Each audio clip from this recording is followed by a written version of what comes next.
After this, I bet you think twice next time you're at the supermarket. Next time you start loading your trolley with plastic bags. They might be convenient, but wait till you see the havoc they're causing. I'm not exaggerating. The junk we throw away is literally choking the great oceans of the world. Huge stretches of once pristine sea are now just a plastic soup. It's ugly and it's deadly. Every year, plastic pollution kills more than 100,000 marine creatures, and there is no improvement in sight. Don't assume for a minute that we humans are immune. Our discarded rubbish is coming back to haunt us.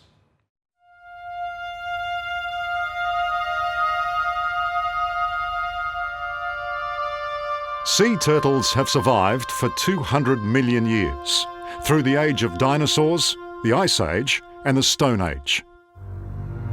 But it's the plastic age that may just wipe them off the planet.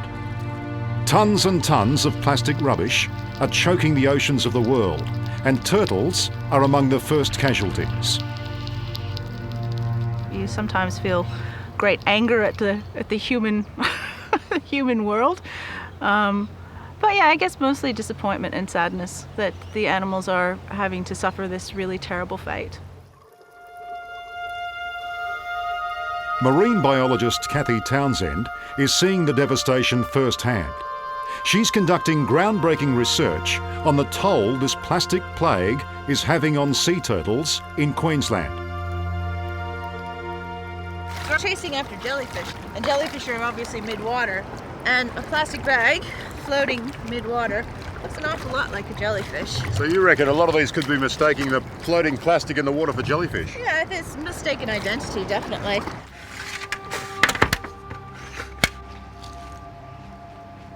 That's straight out of the turtle's stomach. That's straight out of the turtle's stomach, and look at the size of that piece. That is huge. And just look at the toxic garbage this young green turtle has consumed in its short life. Yeah, and look what we've got here. Well, that's huge. That's a huge piece of plastic. For Cathy and her team, it's not a pretty job. Oh, geez, that stinks. It does stink. But the mounting pile of plastic they're finding is much more offensive. Shopping bags, bin liners, fishing line, party balloons. This little female turtle didn't stand a chance. It's a 21st century phenomenon. Death by plastic. We're looking at around 40% of those animals having died from the ingestion of marine rubbish, which is a staggering number. And honestly, if somebody else was telling me this, I wouldn't have believed it. So out of every 5 turtles that you're performing autopsies on, plastic is killing 2 of them? Yes, surprisingly, it is. Hundreds of thousands of animals die this way each year. Choked, strangled, or trapped by our discarded plastic. But it gets worse. The toxins that plastics release are now entering the food chain. How bad do you think the problem is, Charles? It's so bad that half of the fish that feed on the surface waters that we've looked at have consumed plastic, some as many as 25 pieces in a little 5-inch long fish. In their stomach? Yep, in their stomach. I wonder what that's doing to the fish itself. It's contaminating their tissues with man-made pollutants. Californian Charles Moore is a marine researcher who has dedicated his life to exposing the plastic disaster facing our oceans. There's another plastic bag floating by right there. I've seen a couple just while we're standing here. Yeah, it's for all practical purposes like diamonds, forever. Our lifetime, our children's, it's a matter of centuries before this stuff is made part of the natural cycle again.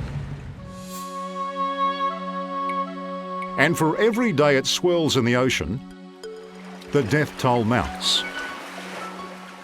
You need no greater proof than the plight of the Laysan albatross. Every single one of these birds, native to Midway Island in Hawaii, has consumed plastic. These magnificent albatross go thousands of miles just to deliver a meal to their chicks. And you can go to Midway Island and see over 100,000 carcasses of Laysan albatross chicks with their stomachs brimming over with plastic, some as much as half of a kilogram. So how does it end up in the ocean?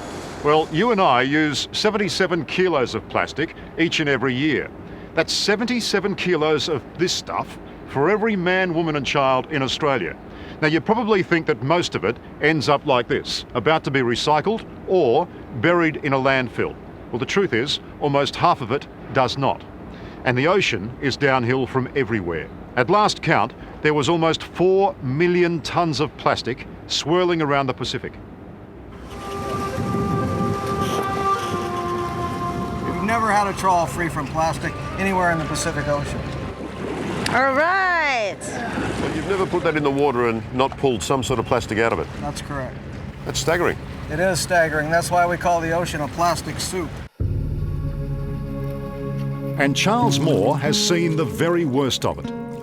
10 years ago, aboard his research vessel, the Algeta, he sailed into the world's biggest swirling mass of plastic waste, covering an area twice the size of Britain. That's the ocean's special landfill. It's what I call a sea fill in the middle of the ocean, yep. And the tonnage is enormous. This giant marine dumping ground stretches across the North Pacific. It's where 4 ocean currents converge, delivering a constant stream of plastic rubbish. No wonder they call it the Great Pacific Garbage Patch. And this is where a lot of that toxic tide ends up, Hawaii. This island paradise lies in the direct path of that massive plastic soup. It's exactly how you'd expect the Hawaiian coast to look. Wild, rugged, beautiful. But I've been watching that surf roll in for about 10 minutes. Let me show you what's really in it. This is how it collects against the rocks. It's disgusting. It's putrid, revolting. And we've only got ourselves to blame. I can't believe I'm walking on a beach. No, it looks like a great big garbage dump. It is a rubbish tip. Yeah, it's Look at this stuff, there's everything here. disgusting. There's all kinds of things like toothbrushes and combs and ropes and nets and Tyres. yeah, have Shoes. fish cones, And bottles, Suzanne. even brushes. Look at this. Camillo Beach is Hawaii's dirtiest. Suzanne Fraser is an Australian environmental campaigner who's now totally dedicated to fighting this plastic tsunami. And this is all high tide, is it? That's right. This is where the tide line brought all this trash up to. Everybody's crap from all over the world. In Hawaii, paradise, supposedly. And we still haven't hit nice clean sand. No, Is there such thing as clean sand on this beach? maybe way down over there, but no, I don't think so. In some parts of this beach, you need a shovel to find the first grain of sand buried half a metre under plastic. The terrifying reality is plastic pollution is digging a much bigger hole for humanity. We live on one planet. We have one ocean, even though we call it different names. It's all connected.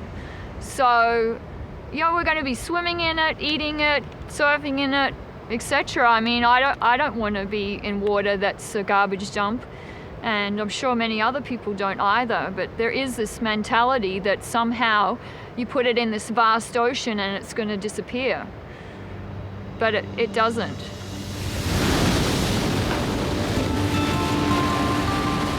At the end, our existence and this beautiful sphere that we're spinning through space on will cease to be the planet that we know. It won't be the blue planet anymore. As the world pioneer of extreme surfing, Laird Hamilton has spent much of his life in and on the water. In recent years, he's witnessed a dramatic increase in plastic pollution around Hawaii. I see plastic all the time. It's stuff's floating in the water. A mile, 2-3 miles out in the middle of nowhere, there's stuff in the water. I mean, For Laird, a clean ocean is fundamental to our survival. how can it not be? If our air was full of plastic and we couldn't, we'd suffocate. At the end, we'll suffocate the sea is what we'll do. That's exactly what we're doing to it, isn't it? Yeah. You ready? Yeah, come on. Just hop on your knees and come out a little way. Laird introduced me to his simple philosophy. Just get wet. He believes the more people establish a connection with the ocean, the less likely we are to use it as our giant dumping ground. You're not going to protect something that you don't appreciate and that you don't care about, you know, so you have to make people care, and no better way to make somebody care about it than to participate in it with it, and then they get a feeling, hey, I care about it. How can we help it? If you're out there doing all that amongst the plastic and the rubbish, it sort of takes the gloss off it, doesn't it? The ocean full of plastic is an ugly place.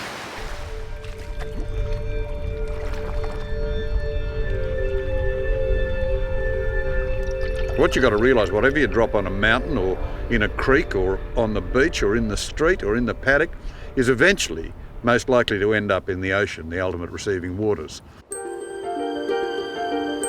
No Australian has seen more evidence of the shocking state of our oceans than famous solo yachtsman Ian Kiernan. He was so appalled, he started the now worldwide clean-up campaign, beginning with Sydney Harbour. Sydney Harbour is cleaner than it's ever been in my life now, but it's still not perfect. But the oceans are getting worse, no doubt about that. So now Kiernan has come up with his most ambitious idea yet. Well, what we're hopeful of is to raise a huge amount of money in America, because it's a very generous country, and then to go and commission fishing boats and teach them to go and fish for plastic. Then that plastic can be recycled, or it may even be able to be turned into oil. There's a technology for that. And that way we could clean it up. Then we would look, after it's cleaned up, we would then look at an embargo on fishing in the North Pacific for 10 years to give the fishery a chance to recover. That's my big plan. That's how badly we've managed to damage our oceans in just the last 6 decades. We've reached a crazy point where we must stop catching fish and start fishing for plastic. The fight back from here won't be easy, but it's got to start somewhere. So even though it looks like mission impossible, you've just been doing an hour's clean-up. That makes you feel better. It makes me feel like if this is my last day on Earth, at least I did what I could. Hello, I'm Tara Brown. Thanks for watching. To keep up with the latest from 60 Minutes Australia, make sure you subscribe to our channel. You can also download the 9Now app for full episodes and other exclusive 60 Minutes content.